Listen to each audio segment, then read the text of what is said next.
नमस्कार, मी मोहिनी सोनार. आपण पाहताय TV9 मराठी. बुलेटिनमध्ये आता घेणार आहोत टॉप 9 बातम्यांचा वेगवान आढावा. सुरुवात करूयात पालकमंत्री पदासंदर्भातल्या काही बातम्या. खाते वाटपानंतर आता पालकमंत्री पदावरून महायुतीमध्ये चढाओढ. रायगडच्या पालकमंत्री पदासाठी आदिती तटकरे आणि गोगावलेंमध्ये वाद, तर वरिष्ठ माझ्या रूपानं जिल्ह्याला न्याय देतील पालकमंत्री पदाच्या प्रश्नावर भरत गोगावलेंचं उत्तर. या वेळेला पालकमंत्रीबाबतचा निर्णय जो आहे तो झालेला आहे का? मुख्यमंत्र्यांशी आणि उपमुख्यमंत्र्यांशी तुमची चर्चा झालेली आहे का? चर्चा झालेली आहे, ते योग्य निर्णय घेतील असं मला वाटतंय. बीडच्या पालकमंत्री पदावरून सुद्धा मुंडे यांच्या भाऊ बहिणींमध्ये रस्सीखेच होण्याची शक्यता. तर पंकजा मुंडेंकडे पर्यावरण खातं आणि धनंजय मुंडे हे अन्न आणि नागरी पुरवठा खात्याची धुरा सांभाळणार.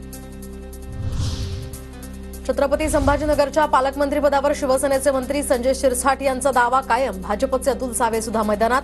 तर पालकमंत्री पदाची माळ आता कुणाच्या गळ्यात पडणार याकडे सर्वांचं लक्ष. पुण्याच्या पालकमंत्री पदावरून दोन दादांमध्ये रस्सीखेच. उपमुख्यमंत्री अजित पवार आणि भाजपचे नेते तसंच मंत्री चंद्रकांत पाटील यांचंही नाव चर्चेत.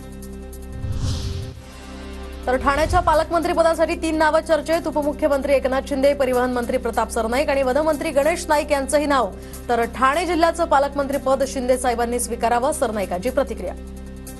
सरनाईकना पालकमंत्री पदाची गरज नाहीये, कारण शिंदे साहेबांनी एवढं मोठं खातं दिलेलं आहे. शिंदे साहेबांनी ह्या जिल्ह्याला एक उच्च पातळीवर घेऊन गेलेले आहेत. पण ठाणे जिल्ह्याचं पालकमंत्रीपद त्यांनी स्वीकारून सुविधा प्राप्त करून द्यावा अशी माझं मन मला सांगतं.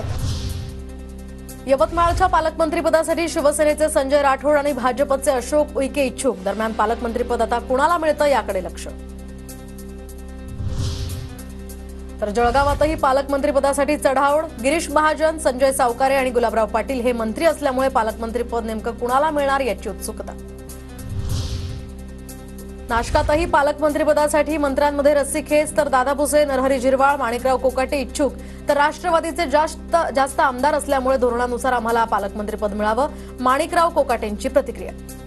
पालकमंत्री पदावर आमचा दावा आहे राष्ट्रवादी काँग्रेस पक्षाचा. आमचे 7 आमदार आहे आणि नियमाप्रमाणे धोरणाप्रमाणे ज्यांचे आमदार जास्त आहेत त्यांना पालकमंत्रीपद त्या जिल्ह्याला देतात असा नियम आहे.